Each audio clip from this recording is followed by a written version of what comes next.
Hey guys. Hi. You're listening to Not As We Planned. So get ready for Honest, raw, unfiltered, unhinged story where we share our advice, opinions, and talk about all the shit that people avoid discussing. We want to point out we are not qualified professionals, although I feel like I am one. and what we say is the advice we would give to our besties.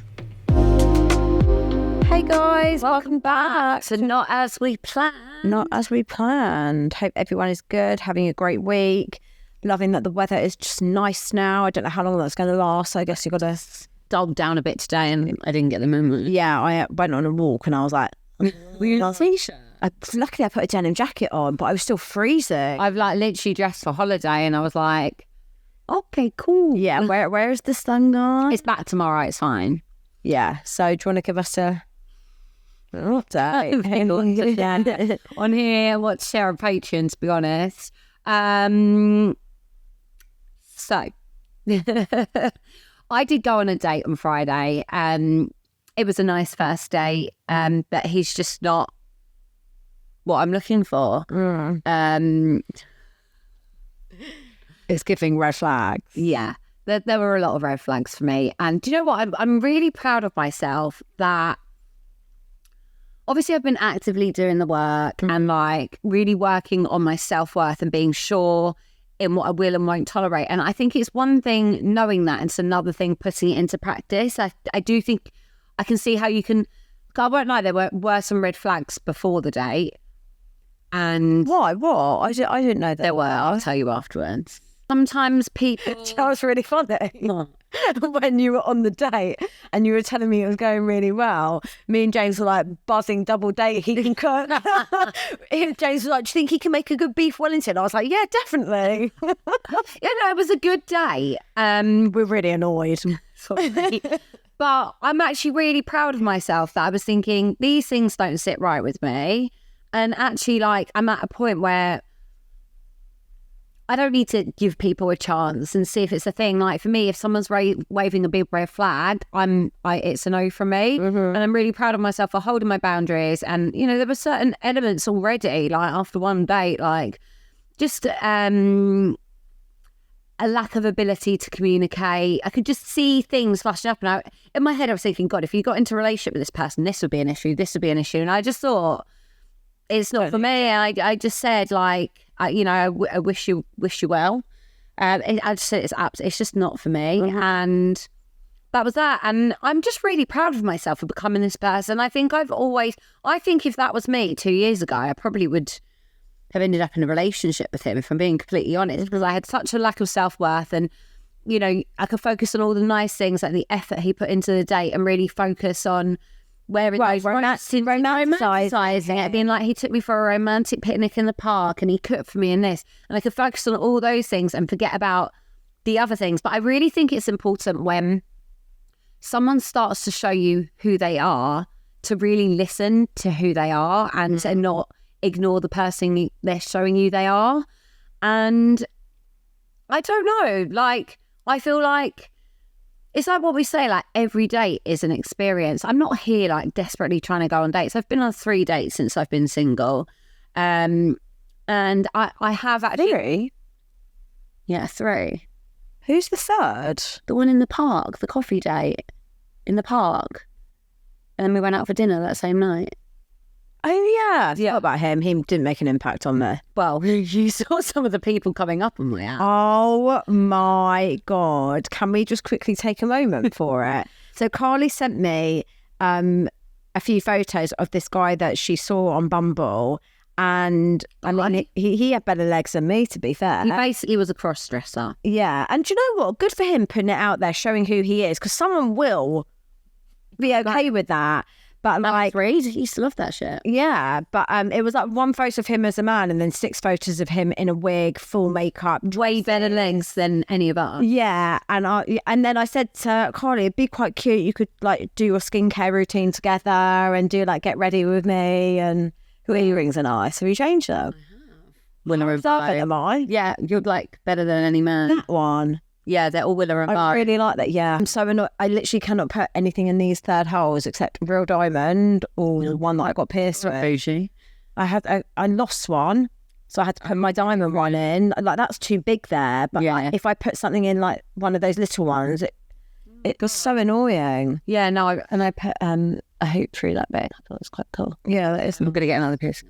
Oh yeah, you're gonna get a tattoo. I'm gonna get. Oh, guys, we've got our event in a few days. Yeah. So by the time this comes out, it would have been and gone. But you're gonna get a tattoo. Thinking about getting an 1111. Where? Here. Really? I don't know yet. I'm not 100%, so I'm not committed. Anyway, let me go back to this thing. So yeah, deleting the apps, just because I think sometimes you get to the point, I'm really protective of my energy now, and I'm not giving, like, some of the conversations I've had this week, oh my God. There was this guy, he matched with me, clearly loved himself. We were just talking, what do you do, blah, blah, blah. Told him about podcasts. He was going through a divorce, like 10 months or something.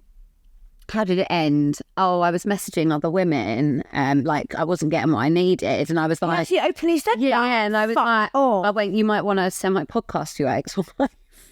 I am, and he was just a bit of a fuck. We could tell he's a fuck boy, and I unmatched him. Yeah, good. But I was like, FYI, you might want to send this to your ex-wife. So if you're listening, yeah. But I don't know. I think when you realise it's draining you, you just need to take a step back from it. I have got a date on Friday. I'm actually not going to speak about it. I think that's best. I'm not going to speak about it. I have got a date, and if that doesn't go well, I'm just going to have a little rest from it, to be honest. Like, next week I'm hosting a dating event with Border Dating Apps. So that's going to be an experience that I'll report back to Basel, because I know loads of you listening were actually interested in potentially doing like an in-face event. So I'll report back. But yeah, I have to be honest, I think where I'm very, very content on my own, I've got zero pressure on me meeting someone at the moment. And I think that's a really healthy and nice place to be. And I feel quite proud that I'm quite protective of my energy and where that goes. And I just think if something feels exhausting, it's just right to take a step back from it, and that's fine. So yeah, that's me. What about you? I literally have nothing to say. Fantastic. Inspired. No, nothing. Good week. Cool. Kids are good. Great. Boyfriend's good. Fantastic. I'm good. Let's get on with some emails. Yeah. You can read it because I feel like I've spoken loads. Yeah, you have. Let's start with this, because the answer is yes. Okay. How can you leave someone you still love 80% of the time? There you go. Let's find out, shall we? Hello. I've loved listening to you both over the last year. I found your pod when I was going through a particularly bad patch with my husband, and it helped me feel less alone in a world of seemingly happy couples amongst all my friends and family. My husband's never cheated, and the breakdown of our marriage is somewhat different to what a lot of your emails are about, but I'm struggling to know what to do after going round in circles for over 2 years, and I hope that you could offer some advice. I'd say our problem started well before my daughter was born a couple of years ago, but just became all more apparent when I found out I was pregnant. My husband has always been a big drinker, and I've never liked the person he became when he drinks. He's not aggressive, but he becomes very negative, depressive, says very strange things like I don't love him, and it's very uncomfortable to be around, especially if we're in company. I hope he would cut down when we found out that we were expecting, but I spent most of my pregnancy asking for this to no avail.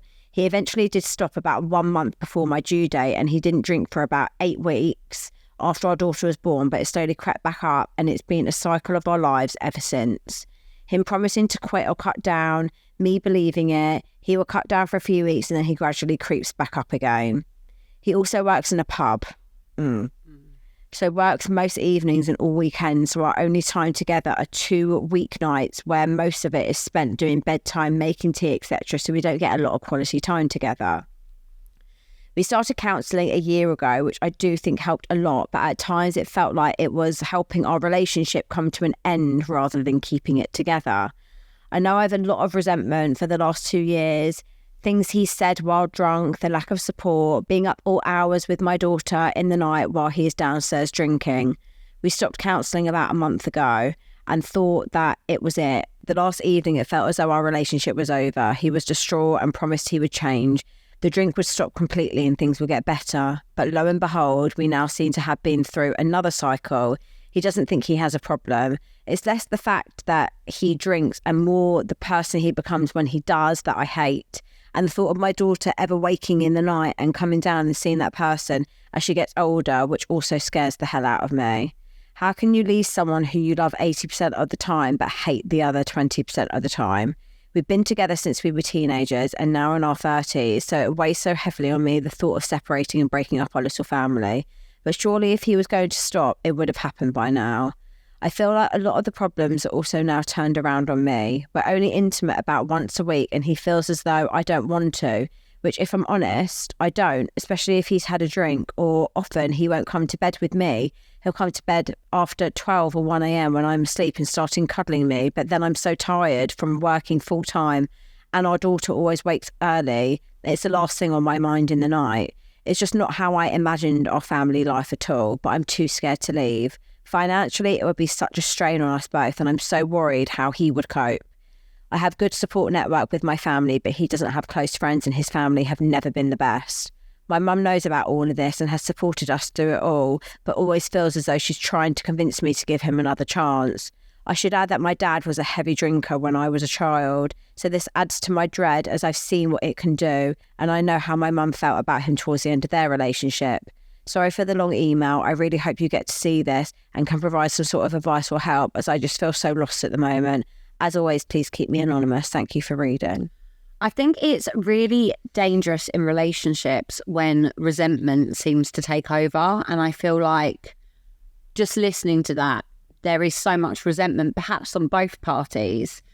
And I think when you're holding on to things from the past, it's so hard to step forwards and face new problems like head on and be productive with that.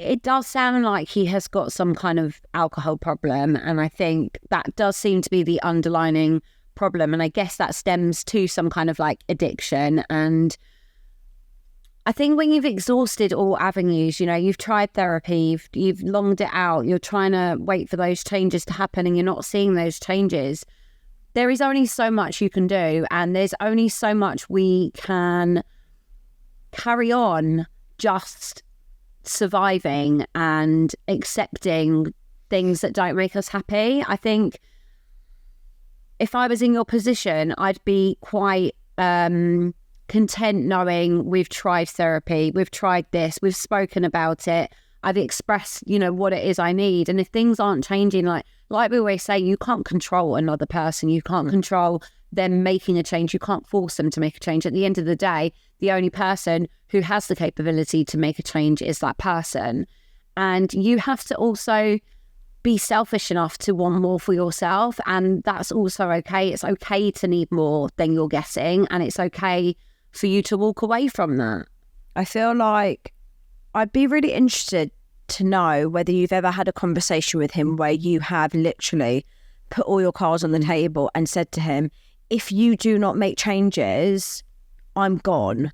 Because I think if you have had near enough a conversation like that and he does the whole changes for a few weeks and then it goes back, I really relate to that. I feel like I had very similar situations with my ex-husband where I was so desperate for him to want to change, for him to do better, but he obviously eventually didn't want to make those changes. And I think I just got pushed to a point where it was gone, it was too far gone, and I was like, this just isn't enough for me anymore. Like, I don't want to be in a relationship where I don't want to tell you that you should leave, because no one really knows your relationship other than you and him.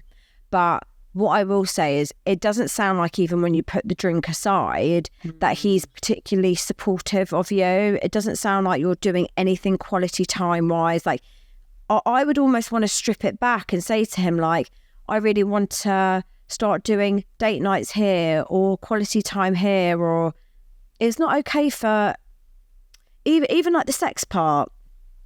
You know how you were saying that, you know, he'll try it like at 1 a.m. when you're asleep. Like, I think it's having those conversations and really communicating. Like, I don't want you to think I don't want to have sex with you. I really do. However, I feel like we need to maybe find some better quality time to do it where it suits us both, and like really explaining that, because for all you know, he's thinking in his head, like, she doesn't want me, she keeps rejecting me, but he's going about it the wrong way. And sometimes I feel like we actually really need to spell it out to these men and make them realise that you are doing this wrong. If you do it this way, then you'll get the result that you want. I don't think we should ever assume that they should realise, like, I'm turning him down because it's obvious I'm asleep. And I just don't think that we always think in the same way as they do. If you've really, really exhausted every type of communication in that way, about the quality time, about the concerns about when your daughter's older coming downstairs, like, you want to be with him, you love him, and you want him to change. But if the changes aren't going to happen, you are going to need to make the change. And that change is by leaving. Maybe he will make some changes, but if he doesn't, you deserve to be with someone that wants to look after you, that wants to make you happy, that wants to make those changes to better themselves and to better your relationship and to better the life of your daughter as well. And I'm not really getting that right now.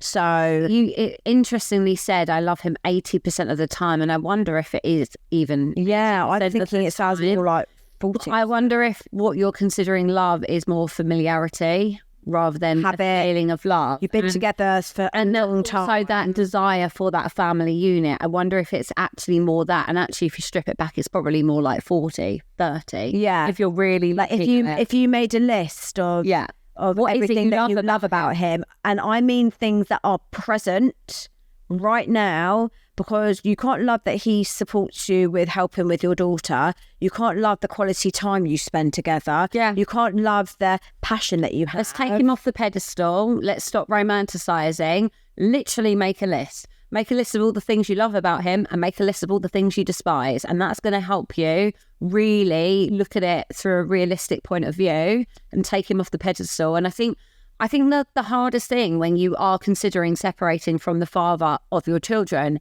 is it's not just losing a person, it's losing an entire life that you had planned in your head. It's losing a family unit. And so many of us actually struggle to mourn the loss of that more than the loss of that significant other person in your life. Yeah, I think it's also like grieving the life that you thought you were going to have and having to start again. Like, that is so darling. Being like, oh my God, I'm 30 and I'm going to start again. Like, it's scary when you've been with someone like your whole teenage 20s, 30s. But it doesn't mean the scary decision is the wrong one. Sometimes it will also push you to grow in ways that you won't have done. It's interesting that your mum is encouraging you to give him another chance when she went through something similar and by the sounds of it isn't with him anymore. Keep us updated, please, and thank you for emailing in. Okay, we've got an email from a man. Oh, so I'm going to read it. Okay. Event that happened for advice. Okay. I've been with my wife for 15 years. Also, guys, if you are a male listener, we do want to hear from you because obviously we have a very female-dominated audience, and I think sometimes views can be...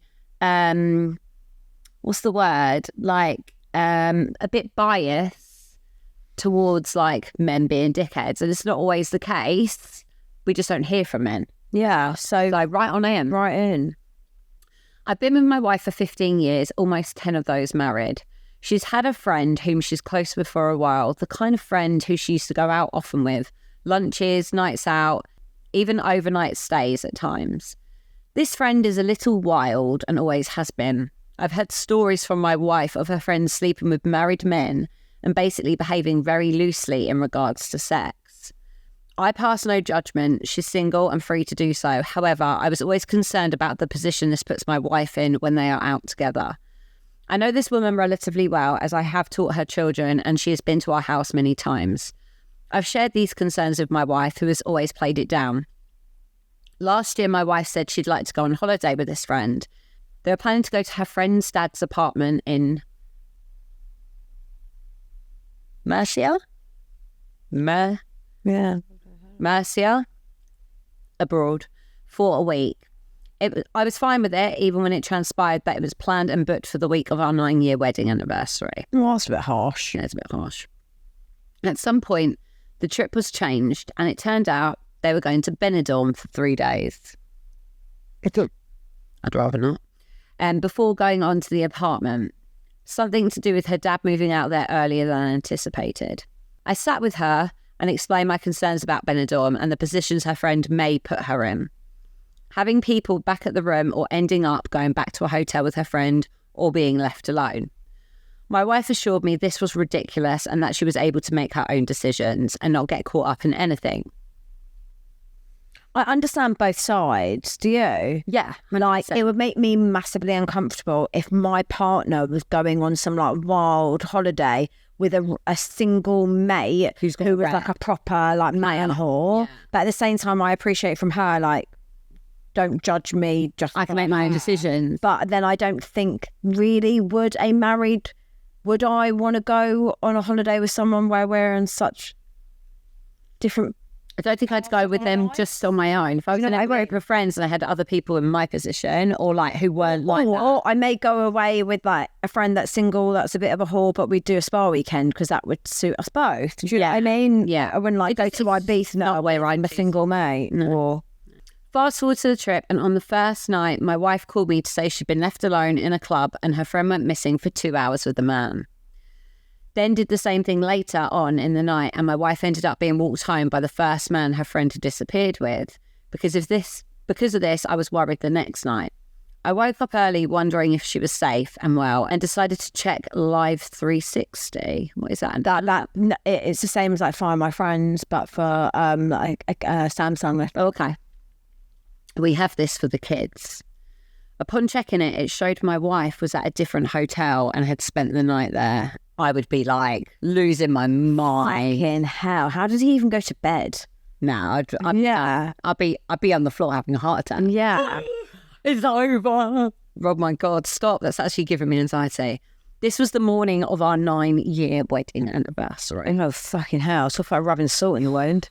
I called her, but not to question more, but to wish her happy anniversary, and she didn't answer. And when she did make contact, she made excuses for why she hadn't answered. That's weird. For me, the not answering's weird. If it was an innocent thing and you've just... there isn't really an excuse, to be honest. Later that day, she said she knew I was aware of her not staying where she should. I told her we would talk when she got home, and when she returned, we spoke and she explained she had gone there because she didn't want to walk home alone, etc. I wasn't happy, but tried to give her the benefit of the doubt and work on it. Fair. A few weeks later, she confessed that something had happened on the first night away and that she had slept with her female friend. What? Did not see that coming. Neither. Hang on. Rewind. A few weeks later, she confessed that something had happened on the first night away and that she had slept with her female friend. And she had a threesome. That had also happened 6 months earlier too. Another night they had out, which I questioned at the time. And what's worse? Probably. Now I've got no clue what to do. I've been through therapy. I'm on antidepressants trying to work on it. But I think I should leave. Thoughts from you guys? No one can tell you what you should and shouldn't do. At the end of the day, only you know if you can truly forgive someone. Firstly, I'd be really interested to know, like, has there been conversations? Has she shown remorse? Has she taken accountability for her actions? Has she expressed that she wants to work on it? No, but you know what I actually think is so disgusting and so dishonest is she had a thing with this friend. No. Before she went away. That's what I'm saying. She gaslighted the fuck out of him into feeling. And there he was. And his concerns were so wrong. And then they were wrong about men. Meanwhile, she'd already had an affair with this woman. Nah. It's giving Hollyoaks. Like, do you know what? You deserve so much more. Like, I've got to be honest. Like, I'll say it how it is. Like, I would leave. Like, how are you meant to trust someone that...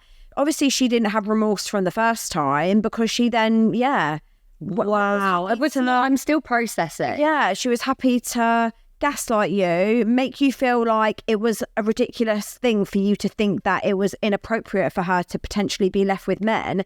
Meanwhile, she's fucking the woman instead. Like, I just know. It takes a certain type of person to truly forgive someone. And unless you know you can...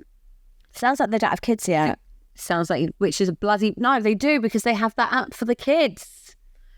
Oh. So, You know what? One thing I must say, which I've never really thought about, it must be, I think, potentially even harder for the men to leave a marriage or a relationship with kids involved, because the likelihood is, more often than not, they're going to see their kids less than 50%. yeah. That must be so difficult. We've actually never, ever delved into that because we're so used to thinking of our points of view, and so many women emailing in. Think about being the man that has been trampled all over, gaslit the fuck out of, cheated on, then needing to make the decision. Not only do we find it hard enough to be like, oh, I don't want to break up my family, but they're going to break up their family and potentially only see their kids every other weekend and once a week. That must be vile. Yeah. And I'm so sorry for you. And I'm so sorry that she's treated you this way. But you know what? So much better. You do deserve better. And I think regardless of whether, I don't know whether you're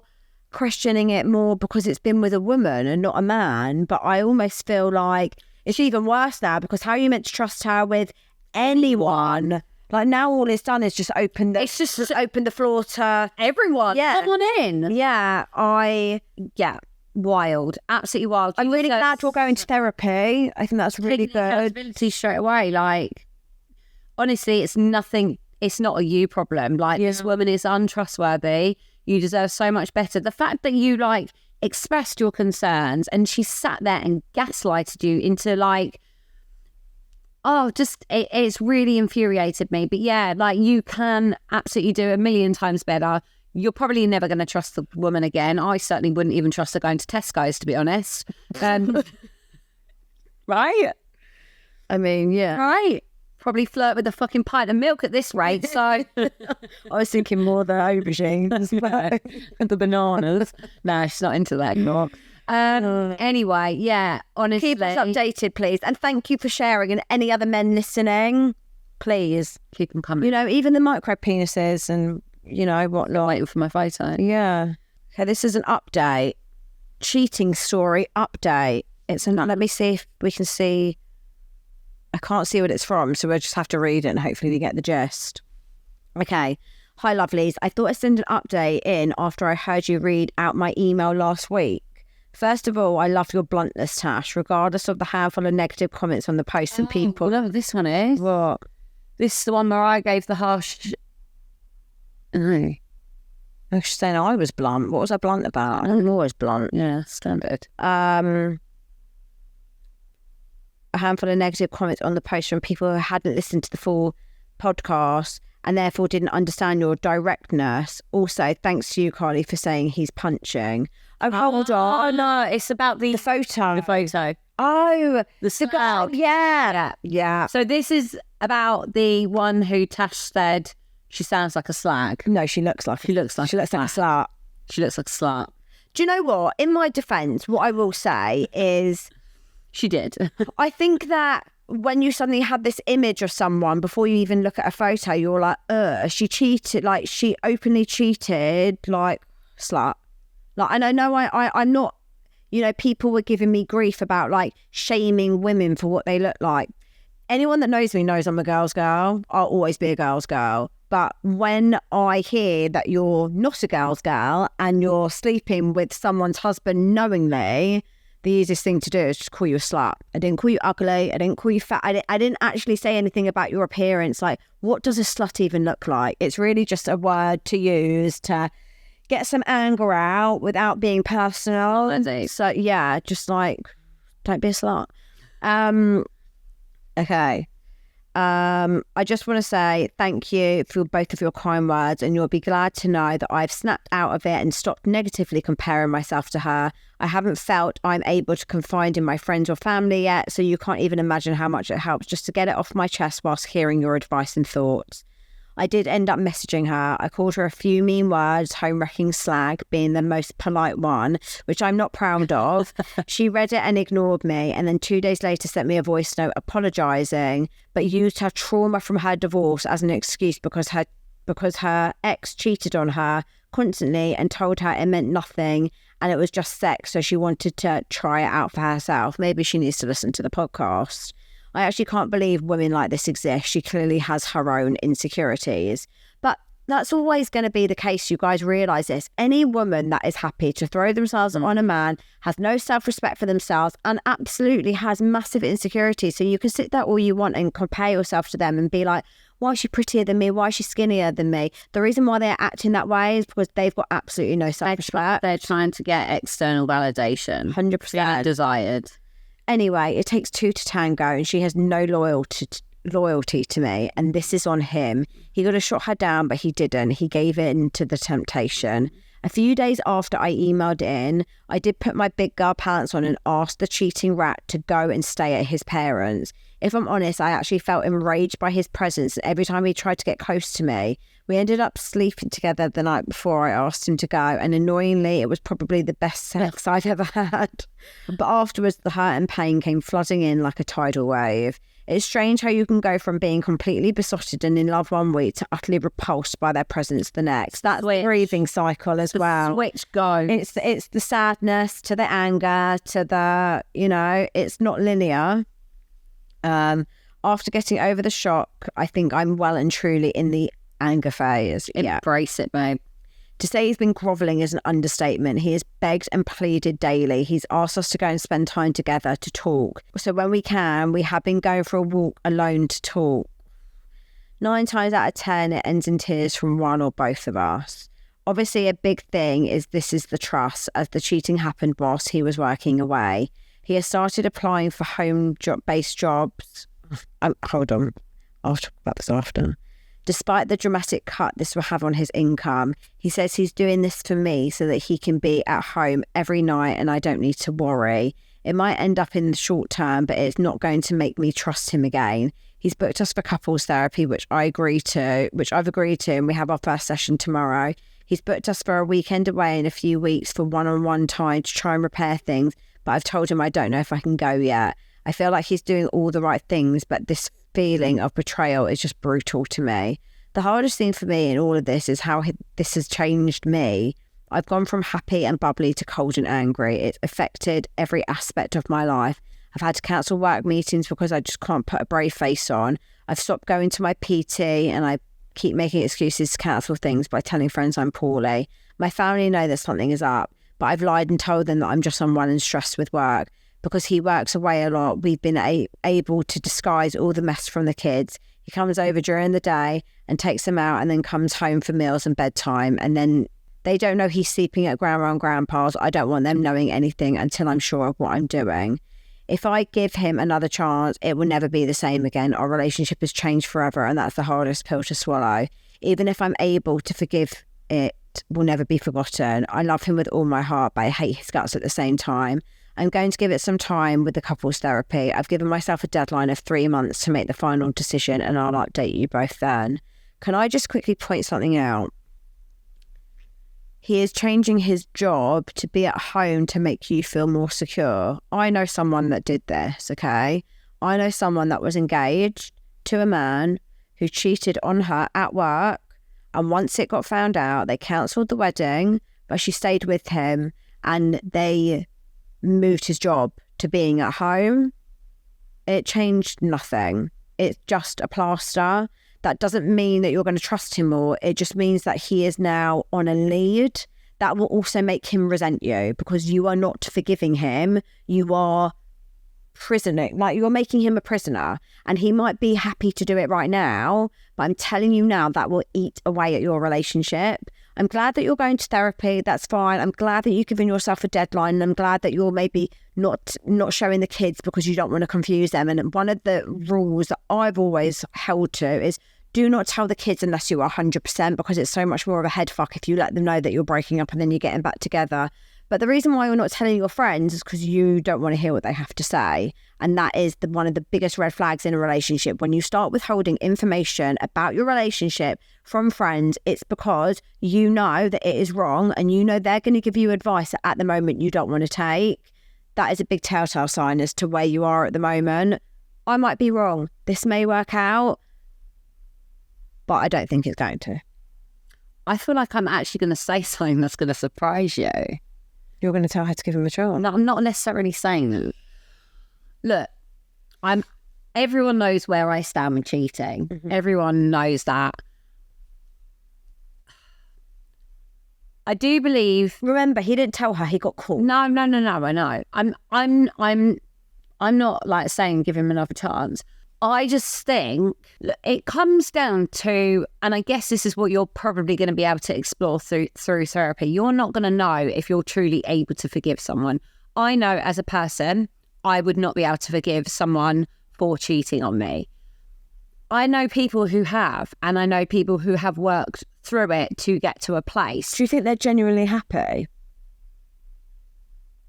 Yeah, I do. No, I think if you're the right kind of person and you're both parties are willing to do the work and put the resentment aside and not bring it up. Because when you say do the work, do you think by him changing his job and working from home, there's a difference between getting a new job because you've cheated on someone at work and and changing to work from home? But like literally, that is literally like, you must be with me at all times.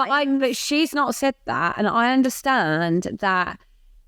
Maybe that's his way of being like, I will literally do anything to prove to you that I will do anything to make you feel safe. I'm not saying it's the right thing to do, and I'm absolutely not saying you need to give him a go. I think it's a really good idea for you to go to therapy to figure out if you are the kind of person who can work through it and stop resenting. I know for me, I was willing to go to therapy, but actually I already knew the answer because I know where I stand in terms of things. And if you know that deep down, you're never going to be able to really forgive him, and you're going to have that underlying resentment throughout your entire relationship, that is going to become so toxic, because every time something bad happens, and it will, because that's life, and that is the nature of all kinds of relationships. It goes through peaks and troughs. But if at every single trough you're in, you're throwing that in his face, it's going to become so toxic, and you're going to end up wasting your years. But it's not even just her holding the resentment. I wouldn't be surprised if in a year's time he holds resentment 100%. To her for having to change everything. So, if you end up having money problems, well, it's because I had to, do you know what I mean? I had to take that cut. Look, do the therapy. It could be life-changing. I don't want you to think I'm sitting here saying that don't give him a chance, you need to leave, because sometimes, like Carly has said, it can work out. You can, have the remorse, do the work, build it up, learn to trust each other, and that could work. I'm not here saying it's not going to. Who am I to predict the future? I've got absolutely no idea. I just worry. That's all. If it was me and I was in your shoes, I would leave. I'm just trying to almost play devil's advocate, because I know that not everyone is exactly like I am. Not everyone thinks exactly like I am, and not everyone had the same relationship I had. And I don't know really the ins and outs of your relationship, but I just think, I think we always talk about like these men who we want them, we're like, but they're not making the changes. And like, if he's not going away, he's not making the change, he's not taking the accountability. If he's trying to take some accountability, surely we've got to almost respect the fact he is trying to, like you said, he's really like groveling and he's trying to take that accountability. I just feel like sometimes, I understand that's what I mean. I understand that that's also probably very hard to turn down when it isn't what you wanted. You want to be with him, you want to stay together. I can't sit here and say that I wouldn't try and go on the night away and do the therapy, and because it's not an answer you can have now. Like, you're doing the right things. No one, only you knowing your soul what that right thing to do is. Only you. I think it's good that you've given yourself time. Yeah, I agree. Otherwise it could go on for years. Yeah, so I guess maybe like please do keep us updated. Product of the week. What's your product? So this week, guys, it is my tatty lashes. So these are at-home lashes. You basically can choose your style of lash. You get an adhesive. And it's really, really, honestly, like, sorry, if I can do it, anyone can do it. Do they last? They last me a week. Oh, really? So you sleep in them, everything. Like, I don't know, if you've had a week crying, they might not last as long. I actually haven't cried in a very long time. But yeah, they're absolutely fantastic. Wear them for holidays, whatever. I just have them. I just feel so much more confident in them. And also, it's just like one of those things you do to be like less high maintenance. Like, I just don't do anything. So yeah. Don't know if you can see it close up, but they look really good. You could choose all, so you don't have to have like really dramatic ones. They do really natural ones. They do like different sizes, different lengths, different shapes. Really good idea to go on their page and see what kind of look you like, and then like they normally like list what the what the name of them are. I love that. Mine, let's go with something pretty simple. I feel like we've probably mentioned it before, but never done it on Product of the Week because we've only done it twice. You already forgot you've done one of it. Have I actually? Is the Be Perfect gel drops, which I've got on right now. Okay, so if anyone's ever used like the Drunken Elephant tanning drops or anything, I personally had never used them. I've been using the Be Perfect gel drops for over a year. Converted Carly. Yeah, I was Drunk Elephant and now nothing. And it's so reasonable. And yeah, so I mean, all my makeup is pretty much Be Perfect, but the gel drops are so good. If you don't want to wear foundation, you just want to look a bit glowy, like look like you had got a bit of a tan. I protect my face from the sun on holiday, and then like my body's always darker than my face, so they're really good for holiday. Yeah, so that's my product. Should we do a little confession? Confession of the week. I once found out my ex had been messaging other girls when I was snooping through his phone. So I screenshotted everything and posted it all over his Facebook from his phone, and then changed his phone password so he couldn't get in to delete the pictures. I love it. His mum messaged me later that day begging me to tell him his phone password so he could take it down. Sorry, not sorry. That is brilliant. I love that. Right, let's do an affirmation of the week.